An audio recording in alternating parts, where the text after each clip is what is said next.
2020, 17,2% de la population des Hauts-de-France vivait sous le seuil de pauvreté monétaire. La région est ainsi la deuxième région de France la plus exposée. Des enjeux qui sont extrêmement importants, vous l'avez compris, dans un contexte sociétal et politique un peu compliqué, où la solidarité peut parfois être remise en cause. Et bien on en parle avec mes invités. Bonjour messieurs.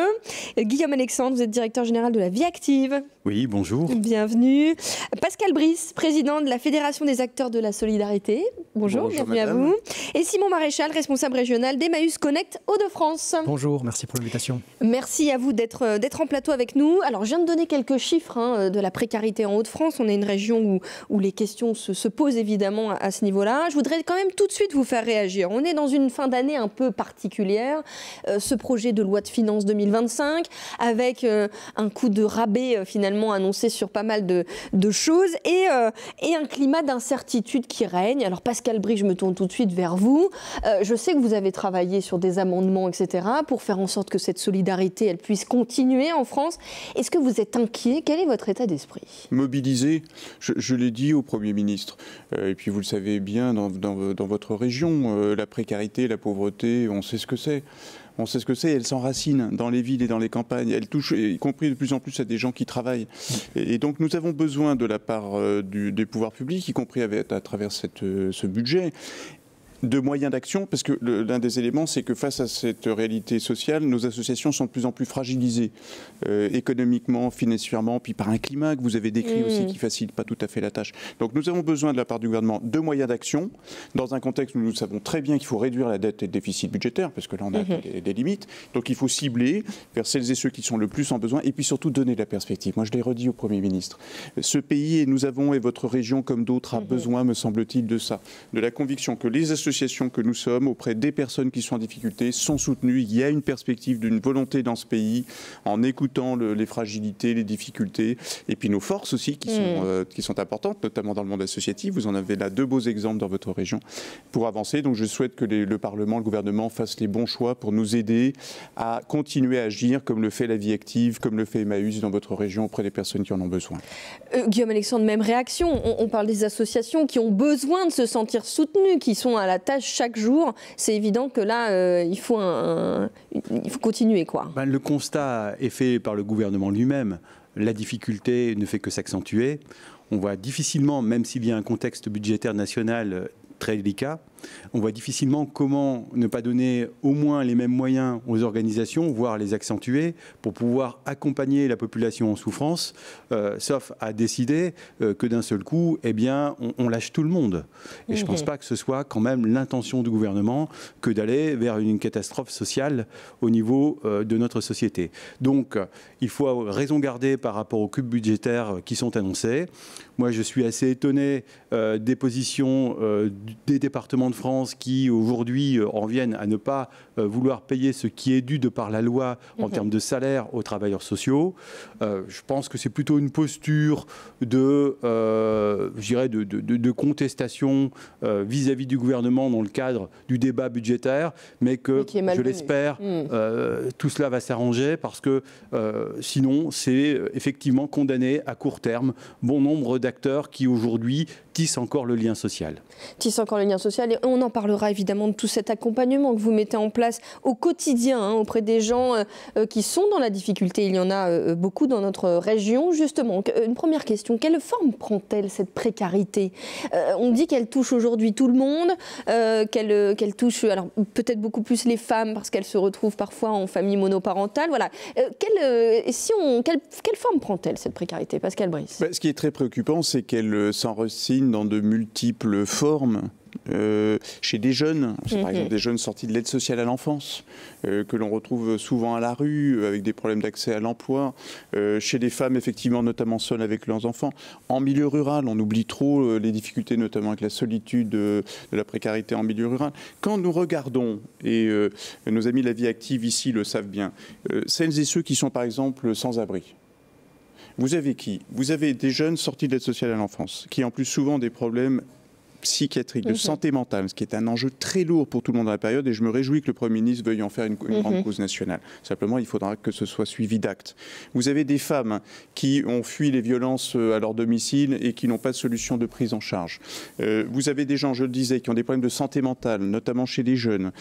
Vous avez des personnes qui ont de très petites retraites et qui n'y arrivent plus. Vous avez cette diversité-là qui fait que nous avons besoin, notamment, que les politiques publiques apportent des réponses à ce qui relève de dysfonctionnement de la prise en charge psychiatrique, de la prise en charge des femmes victimes de violences, la question du logement qui est évidemment centrale dans votre région comme partout en France. C'est plus seulement la question de Paris, Nantes, Bordeaux ou Lille. C'est partout, y compris dans les villes moyennes, qu'aujourd'hui il faut attendre des mois avant d'avoir accès à un logement social. Donc voilà. Et j'en termine par un point tout à fait essentiel, c'est que nous avons tous la conviction fondamentale et qui doit demeurer que ce qui nous protège le plus de la pauvreté, c'est le travail. Or, nous savons que nous avons 2 millions de travailleurs pauvres dans ce pays. Donc même le travail aujourd'hui ne suffit plus à nous protéger. Donc c'est un appel que je lance, parce que pas seulement au gouvernement, mais aussi aux entreprises, de manière à ce que les gens soient payés dignement et qu'on n'ait pas ces situations où on a une réduction du taux de chômage en France, qui est une superbe nouvelle, mais de plus en plus de gens qui sont en pauvreté alors même qu'ils travaillent. Oui. Évidemment, à tout ça se rajoute parfois en plus une fracture numérique.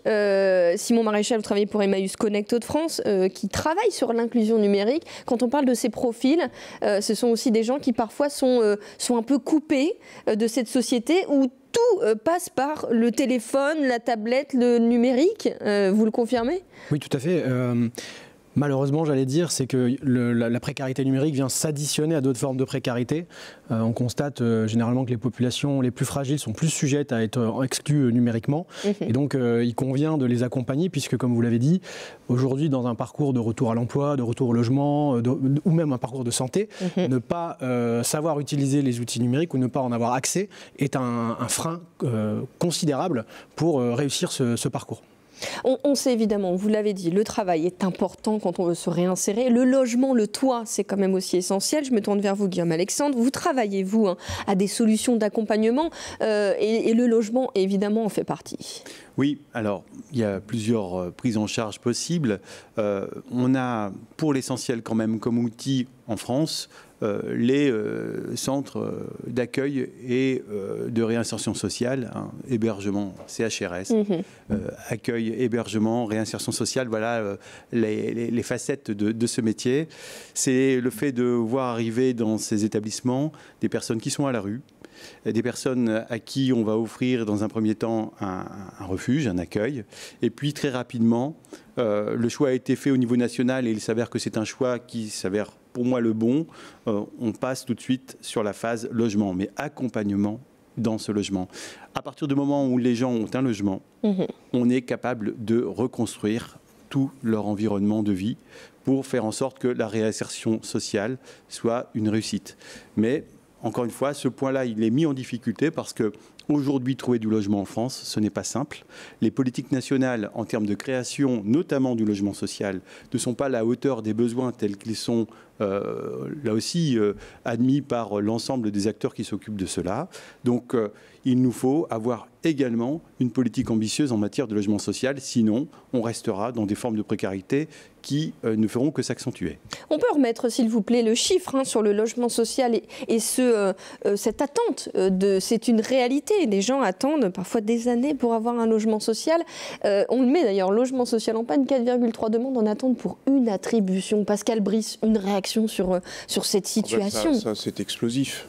Parce que ça pèse déjà sur les familles de manière terrible partout en France. Moi, je suis nantais, c'est le cas à Nantes et c'est le cas dans votre région. Mais alors partout, mais je le disais aussi maintenant dans des villes moyennes. Vous allez à Vierzon, c'est exactement la même situation. Face à cela, vous avez de très mauvaises solutions, comme celle qu'à un moment donné le gouvernement précédent avait mise sur la table, qui était de remettre en cause la loi. Vous vous souvenez de la loi SRU, qui oblige chaque commune à avoir au moins 25% de logements sociaux dans la commune. Et moi, je souhaite, et je compte sur Madame Létard, qui est aussi de notre région, bien évidemment. Une grande ministre du Logement, j'en suis sûr, je connais son attachement à tout cela. Moi, je lui ai dit, ne faites pas une folie pareille. Au contraire, il faut que les communes, au minimum, fassent ces 25% de manière à ce que les gens puissent, c'est fondamental, manger se soigner, se loger, avoir un travail. Voilà, là, on a trop tardé. Nous sommes dans une panne de la construction de logements, notamment de logements sociaux dans ce pays. Pour la sortie de la précarité, on le sait, il faut un logement et donc ça doit être une grande cause nationale.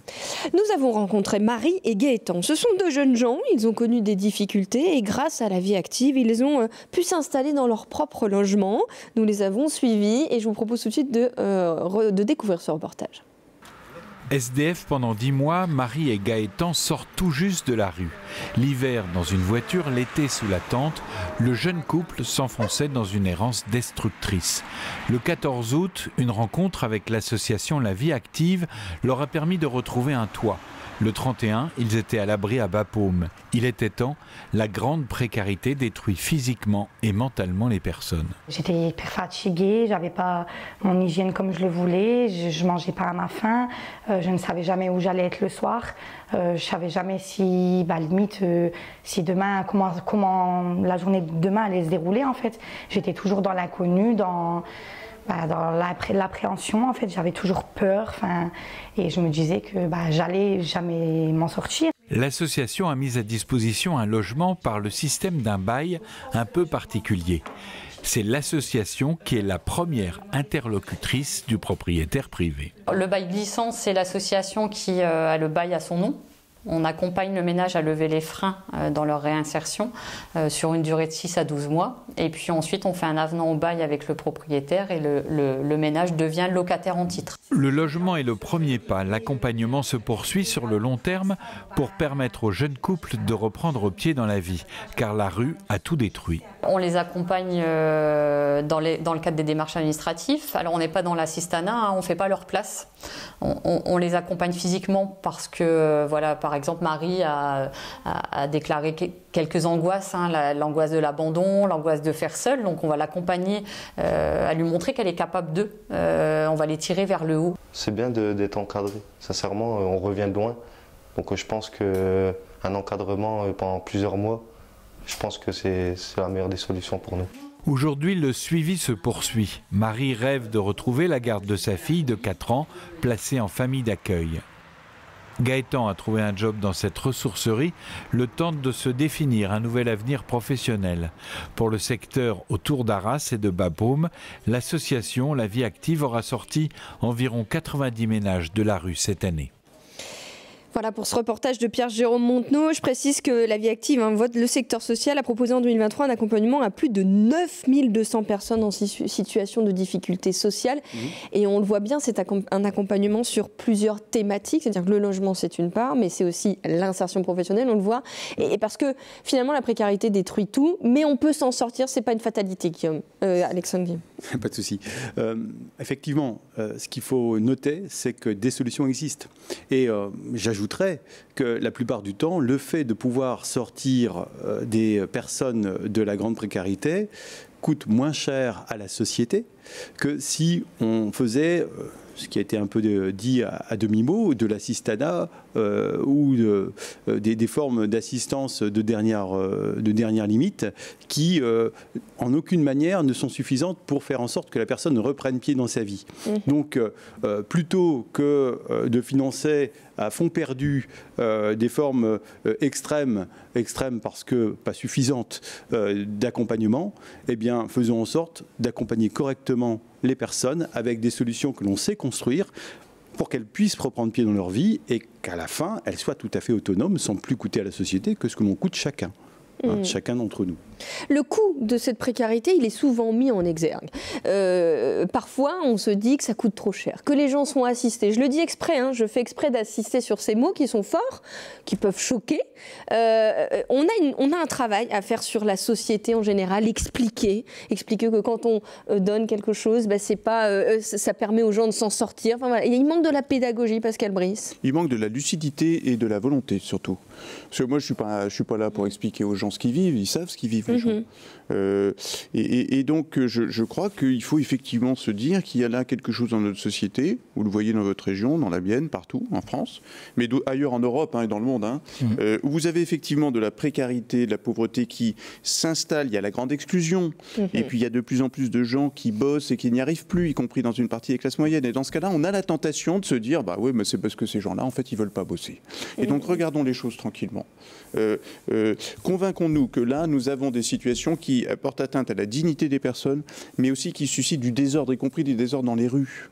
Et qu'il existe des solutions. Mais là, vous en avez eu l'exemple, parce que moi, ma conviction, c'est quoi? C'est que les solutions, nous les avons. Et quand je dis nous, c'est ce couple, c'est les associations, c'est l'État lorsqu'il participe à ce type de dispositif. Je pourrais vous en citer un autre à Nancy que j'ai trouvé formidable, qui est une autre de nos associations adhérentes de notre fédération, qui accompagne pendant un temps des gens qui sont à la rue, qui travaillent et qui ne peuvent pas se payer un logement. Donc le temps qu'il faut, l'association est là avec l'aide de l'État. Donc ce pays a les solutions. Et les solutions, ce n'est pas de se dire qu'on va taper un peu plus sur les plus faibles et les plus fragiles et que ça va arranger tout le monde. Ça n'est pas vrai. Dans ce cas-là, tout le monde paye le prix. En revanche, se dire que chacune et chacun doit apporter quelque chose à la société, c'est l'engagement réciproque. Vous êtes dans la difficulté, vous avez le droit d'être accompagné, d'avoir dans des solutions, vous apportez quelque chose à la société. Et c'est par exemple ce qui se passe là, et c'est à mon avis la réponse à la fois à ces désordres dans la vie et dans les têtes, et qui nous mène dans des plus grandes difficultés si nous continuons à penser que c'est en tapant sur les plus fragiles qu'on va y arriver. Non, nous avons des solutions, ce pays a des solutions, et j'insiste, les associations, la vie active, Emmaüs, partout dans ce pays, elles ont des solutions, elles sont dans la réalité de la vie, et donc je demande simplement à ce qu'elles soient soutenues, non seulement par les pouvoirs publics, y compris par les départements, mais aussi par chacune et chacun dans ce pays. Parce qu'il faut faire attention aussi à faire en sorte que celles et ceux qui sont à l'œuvre puissent le faire dans de bonnes conditions. Les gens qui sont à l'œuvre, les travailleurs sociaux qui souvent ne sont pas toujours reconnus à leur juste valeur, justement, on les a fait parler, on a demandé à ce qu'ils nous expliquent ce qu'ils faisaient au quotidien et comment ils faisaient pour justement sortir ces invisibles, souvent comme on les appelle, de leur situation. Mais je vous propose de les écouter, regardez. Moi je le vois par rapport à la médiation, je vais beaucoup chercher les gens pour pouvoir justement les sortir de cet isolement, leur proposer des activités, leur proposer des événements et les faire sortir de chez eux. Et une fois qu'ils sont sortis de chez eux, en général, ils reviennent. Et il faut reprendre confiance en soi pour pouvoir avancer, c'est primordial. Avoir confiance en soi et tout doucement, dès qu'on commence à avoir confiance en soi, on peut commencer à faire confiance aux autres. Il faut que la personne puisse avoir un toit, se stabiliser pour pouvoir retrouver un emploi. Parfois, c'est des personnes qui vont se retrouver sans ressources. Donc, dans un premier temps, ça va être de rétablir vraiment un équilibre budgétaire. C'est un travail d'équipe. Donc, nous, dans notre service, on est 9 travailleuses sociales. On va travailler donc de qualifications différentes. On peut avoir des conseillères en économie sociale et familiale, des éducateurs, des assistantes sociales. Et on va travailler aussi beaucoup en partenariat avec des acteurs du territoire qui vont être des bailleurs sociaux, des mairies, des centres médico-psychologiques. La confiance, pour qu'on puisse créer un lien avec les usagers, pour pouvoir les aider dans leur parcours, la continuité de leur parcours et les accompagner au mieux sur tout ce qui va être les démarches administratives, la santé, le budget, la maîtrise du budget, la vie quotidienne, etc. Selon le parcours qu'ils ont vécu, forcément ils ont plus de carences. Parfois il y a des enfants qui ont vécu toute leur vie dans des foyers ou des familles d'accueil et qui n'ont pas eu cette prise d'autonomie au fur et à mesure. Donc ils ont tout à apprendre à ce niveau-là, ou rien que les démarches administratives. Quand on se retrouve à 18 ans, on doit faire sa première déclaration d'impôt, c'est pas forcément évident. Je pense qu'il faut plusieurs années avant de réellement être stabilisé et réussir sa vie. Déclaration d'impôt qui se fait de plus en plus en version numérique. On y revient dans un instant avec vous, Simon Maréchal. Avant ça, une réaction évidemment. Guillaume Alexandre, que je n'écorche pas votre nom. Évidemment, là, on a entendu tout, quoi. L'accompagnement, il se fait par tous ces travailleurs sociaux avec une multitude de métiers différents qui apportent chacun sa pierre à l'édifice. Oui, c'est-à-dire que le champ est vaste de l'exclusion. Et il y a forcément des métiers qui se sont un peu spécialisés au fur et à mesure du temps pour répondre au mieux aux besoins des populations auxquelles nous apportons des solutions. Donc à partir de là, on a des travailleurs sociaux qui sont dans la compétence et qui vont rechercher, vous l'avez entendu, de nouveaux partenaires que sont les mairies, ça a été dit, mais les départements aussi. Certes, nous avons un sujet sur les financements, mais le département reste l'acteur primordial de ce qui se fait autour de l'aide sociale au niveau de son territoire. Et nous sommes, nous, dans la recherche de ces partenariats, une complémentarité qui se met en place pour faire en sorte que cela fonctionne. Donc, on a des travailleurs sociaux qui ont des qualifications, qui sont véritablement engagés dans le métier qui est le leur, avec de fortes convictions.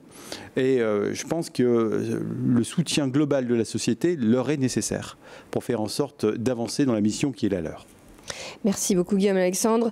800 000 personnes en situation d'électronisme en Hauts-de-France. Ça paraît énorme, Simon Maréchal. Le chiffre m'interpelle, vraiment. C'est une réalité. Et oui, c'est une réalité, puisque c'est un chiffre de l'INSEE, alors qu'il date de 2020, mais on peut considérer qu'il est encore d'actualité. Vous parliez de bombes tout à l'heure concernant le logement social. En voilà une autre, hein, l'exclusion numérique, qui aujourd'hui est un peu sous-évaluée en termes d'investissement, notamment par les pouvoirs publics, en termes de réponse. On le voit sur le coup de rabot annoncé sur les budgets dédiés au secteur de l'inclusion numérique, de la médiation numérique au sens large. C'est moins 50 millions sur un budget de 60 millions, donc ça va faire mal pour les acteurs du secteur, et notamment la disparition attendue ou potentielle d'un dispositif salué par les acteurs et les populations, les conseillers numériques. 4000 conseillers numériques déployés en 2021 qui risquent de disparaître dans le cadre du projet de loi de finances 2025. Nous portons aussi des amendements avec tout un collectif d'acteurs, et nous espérons qu'ils seront entendus. Et donc 800 000 personnes dans la région, c'est un Français sur deux qui limite son usage du numérique en raison d'un manque d'accès ou un manque de compétences. Donc c'est un sujet colossal et qui a beaucoup été pris en compte comme une forme de rattrapage de la dématérialisation. Il faut que les gens sachent déclarer leurs revenus en ligne. Oui, alors que le problème, il est tout autre. C'est parfois juste même l'accès, en fait, c'est ça? C'est pas tellement juste. Oui, mais alors ce que je voulais dire, c'est qu'en fait, aujourd'hui, on voit bien que c'est un fait de société massif. C'est une transition qui est en train de se faire. On va changer de société, l'intelligence artificielle arrive. Et en fait, il faut vraiment changer de logiciel et faire en sorte que le sujet de l'inclusion numérique irrigue toutes les politiques publiques de santé, d'éducation, de logement, etc. Puisque même pour les travailleurs sociaux aujourd'hui, ne pas savoir utiliser le numérique ou comprendre comment les algorithmes qui calculent les allocations familiales des personnes devient un sujet très important pour bien accompagner les publics. Lorsqu'on déshumanise un petit peu tout ce secteur, c'est vrai qu'il y a un risque potentiel. Et il faut comprendre comment tout ça fonctionne. Comment vous accompagnez-vous au quotidien tous ces gens qui déjà n'ont peut-être pas ce qu'il faut déjà pour se connecter déjà au numérique? Pas de téléphone, pas de tablette, pas de... Ça. Alors, l'électronisme, c'est je n'ai pas accès ou je ne sais pas me servir. Donc, chez Emmaüs Connect, l'idée, c'est vraiment de proposer l'ensemble des solutions, un package, si on peut dire, de la connexion à tarif solidaire, grâce à un partenaire avec SFR, qui nous permet de connecter des gens en très forte précarité. À titre d'exemple, 80% des personnes qui viennent dans nos espaces de solidarité numérique gagnent moins de 650 € par mois. Donc ça vous donne un peu un niveau, on va dire, de précarité très aigu chez les personnes qui viennent à nous. Donc connecter, ça c'est vraiment le téléphone peut être la dernière adresse dans certains cas. On parle des personnes à la rue, sans téléphone, ils ne font rien. Population exilée, c'est le contact avec la famille, c'est le contact avec l'association qui vient les aider au quotidien. Donc connecter, équipé, vous l'avez dit, grâce à un grand programme de collecte, de reconditionnement et de distribution d'équipements, smartphones, tablettes, PC portables. On fait appel aux dons des entreprises notamment et des collectivités là-dessus. Et accompagner, ça évidemment c'est très important également. Avoir accès c'est une chose, mais il faut savoir s'en servir. Donc c'est bien les deux ensemble. Et donc sur des programmes très variés, qui touchent des publics très variés également, des demandeurs d'emploi, des personnes en situation de handicap. On mène beaucoup d'actions avec la vie active depuis quelques années, avec vraiment des résultats très importants. La chose la plus importante là-dedans, sur l'accompagnement, et j'insiste, c'est du temps. Et en fait, aujourd'hui, le temps, on l'a peu finalement, même dans le travail social.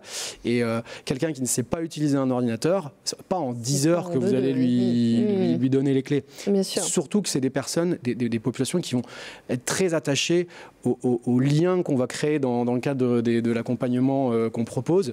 D'où l'importance de nos bénévoles. Et donc là aussi, l'engagement citoyen est une des réponses aussi parfois au manque de moyens du secteur associatif. Vous parliez de l'engagement de tous, donc tous aussi peuvent contribuer en devenant bénévoles chez Emmaüs Connect. Pascal Brice, on travaille sur l'impact du numérique sur la précarité, on arrive à mesurer, on arrive à travailler là-dessus?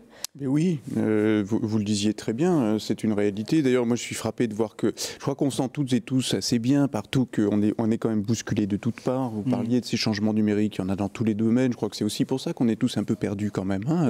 Et que du coup, retrouver le sens de ce qui fait une société à ce moment-là, le numérique c'est très important de ce point de vue-là. Et vous voyez que ces conseillers numériques, Emmaüs Connect, c'est une superbe réussite partout. Le besoin est immense. Ces conseillers sont là. Enfin, on ne peut pas imaginer 30 secondes que ça disparaisse. Donc oui, ça fait partie de ces capacités qu'ont les associations. Puis vous savez, les travailleurs sociaux et les travailleurs sociales, je dis souvent, ce sont des hommes et des femmes de la dignité. Mais ce sont elles aussi qui contribuent à l'ordre social dans ce pays. Ils sont et elles sont indispensables, comme les bénévoles.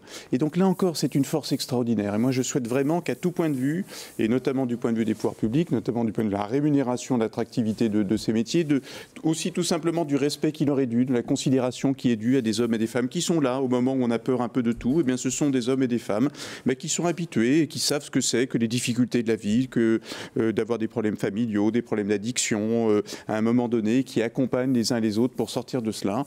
Voilà, ce sont les indispensables. Donc je souhaite qu'on le sache et qu'on les accompagne et qu'on les aide. Vous travaillez évidemment, vous l'avez précisé, avec la vie active.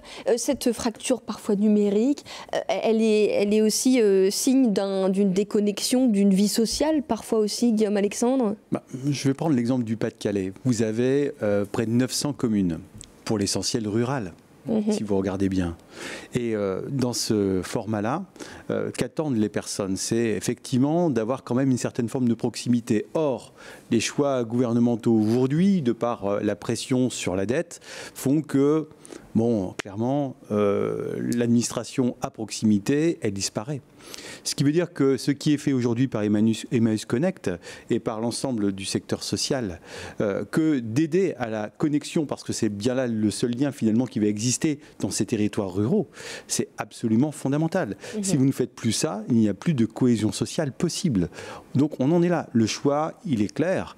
Il est soit on accentue quand même, pour le coup, si on fait disparaître les administrations de proximité, soit on accentue parallèlement des formes de liens sociaux que l'on fait d'une autre manière, et encore une fois Emmaüs Connect et tout ce qui concerne le social y répond, soit on laisse tomber tout ça et à ce moment-là on va dans la déshérence et les gens ne supporteront pas cela. Donc il faut absolument qu'il y ait bien un regard certes sur le budget de l'État, mais qu'avant cela, on pense aussi aux personnes les plus en difficulté et aussi à tout ce territoire qui risque de se sentir abandonné, délaissé, si jamais il n'y a plus ces liens qui sont renforcés pour pouvoir faire en sorte de compenser ce qui n'existe plus à proximité. Liens qui sont renforcés grâce notamment au tissu associatif extrêmement important dans notre région. Merci beaucoup à tous les trois d'avoir été avec nous. On pourrait encore débattre longtemps de ce sujet parce qu'il est extrêmement intéressant et extrêmement important surtout. Merci à vous de votre fidélité sur WEO et à très bientôt. Merci.